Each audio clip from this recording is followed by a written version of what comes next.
Bismillahirrahmanirrahim. Assalamualaikum warahmatullahi wabarakatuh. Alhamdulillahilladzi arsala rasulahu bil huda wa dinil haq liyudhhira 'alad dini kulli wa kafa billahi syahida. Asyhadu an la ilaha illallah wahdahu la syarikalah wa asyhadu anna Muhammadan abduhu wa rasuluh.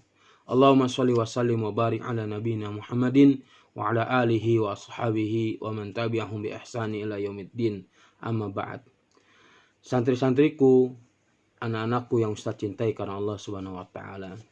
Kita kembali melanjutkan pelajaran kita, pelajaran akidah, pelajaran tauhid dengan kitab matan Al-Usul Ats-Tsalatsah yang ditulis oleh seorang ulama besar yang bernama Syekh Muhammad bin Abdul Wahhab rahimahullah taala.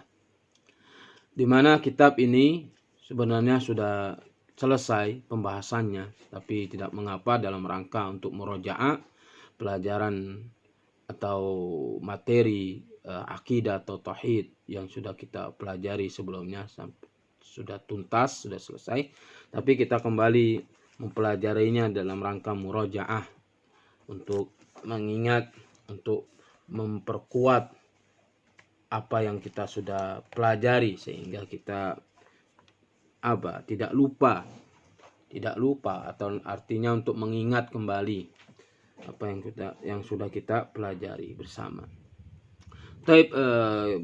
Kita mulai dari halaman 2. Penulis kitab ini Syekh Muhammad bin Abdul Wahhab rahimahullah taala mengawali dengan lafaz Bismillahirrahmanirrahim. Mengawali dengan lafaz Bismillahirrahmanirrahim. Kemudian beliau melanjutkan, i'lam rahimakallah annahu yajibu alaina ta'allumu arba'i masaila. Ketahuilah, kata beliau rahimallahu taala, ketahuilah, semoga Allah taala merahmatimu, bahwasanya wajib bagi kita mempelajari, mengetahui 4 perkara. Al-ula, yang pertama adalah al-ilmu. Yang pertama dari 4 perkara itu yaitu al-ilmu. Wa huwa ma'rifatullahi wa ma'rifatu nabiyhi sallallahu alaihi wasallam wa ma'rifatu dinil islami bil adillati. Yang pertama adalah mengenal Allah, mengetahui Allah. Dan yang kedua adalah mengenal atau mengetahui nabinya Muhammad sallallahu alaihi wasallam. Yang ketiga adalah mengetahui atau mengenal agama Islam yang disertai dengan dalil-dalilnya. Kemudian ats-tsaniyatu, yang kedua adalah al-amalu bihi, yaitu mengamalkannya. Ats-tsalitsatu, yang ketiga adalah ad-da'watu ilaihi, yaitu berdakwah kepadanya. Nah, kemudian yang berikutnya, yang keempat adalah ar-rabi'atu, yaitu as-sabru 'alal adza fihi, yaitu bersabar terhadap gangguan-gangguan yang terjadi di dalam melaksanakan 3 perkara dari awal sampai yang ketiga itu, yaitu al-ilmu, yaitu mempelajari atau belajar dalam menuntut ilmu, yaitu mempelajari tentang Allah, mempelajari tentang nabinya, mempelajari tentang agama Islam dan dengan dalil-dalilnya.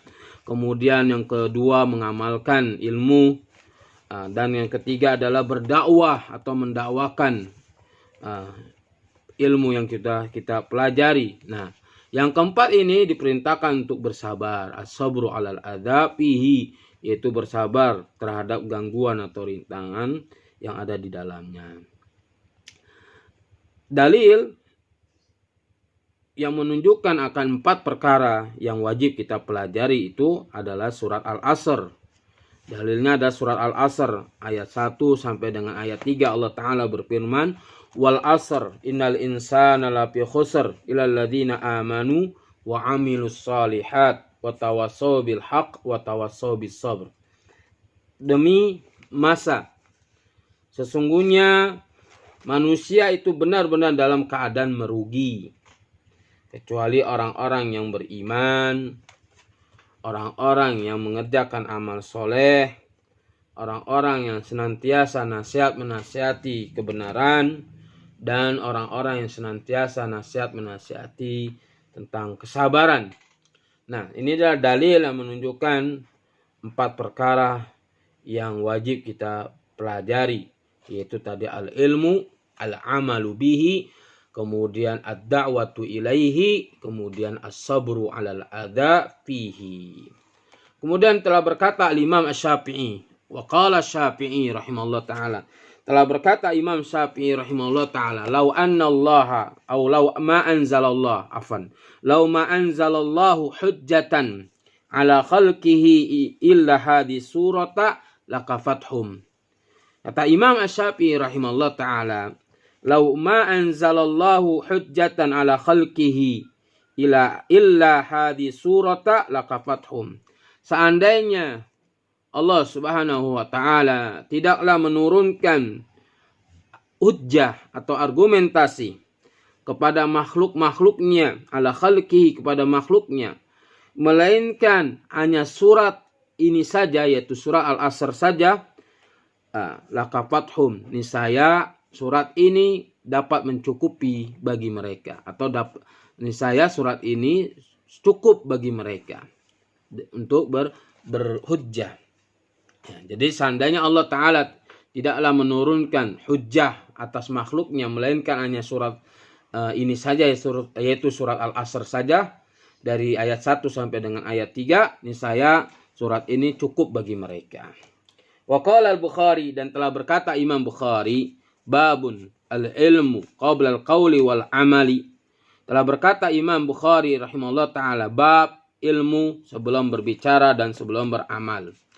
Dalilnya adalah firman Allah Subhanahu wa taala dalam surat Muhammad ayat 19. Allah Taala berfirman, "Fa'lam annahu la ilaha illallah wastaghfir li dzambik walil mu'minina wal mu'minat." Fabada'a bil ilmi qabla al-qawli wal amal. Jadi dalilnya itu surat Muhammad ayat 19. Fa'lam annahu la ilaha illallah. Ketahuilah bahwasanya tidak ada Tuhan yang berhak diibadai kecuali Allah, dan mohon ampunlah untuk dosamu dan dosa orang-orang beriman laki-laki dan dosa orang-orang yang beriman perempuan. Babada bil ilmi qabla al-qawli wal amal. Lalu beliau memulai dengan ilmu. Maka beliau memulai dengan ilmu sebelum berucap dan sebelum berbuat. Jadi ilmu itu harus dimiliki terlebih dahulu sebelum kita berucap, berkata, dan sebelum kita beramal. Itu halaman 2 dan 3. Insyaallah kita akan lanjut halaman 4 dan 5 di video berikutnya. Wassallallahu ala nabiyina Muhammadin wa akhiru da'wani alhamdulillahi rabbil alamin.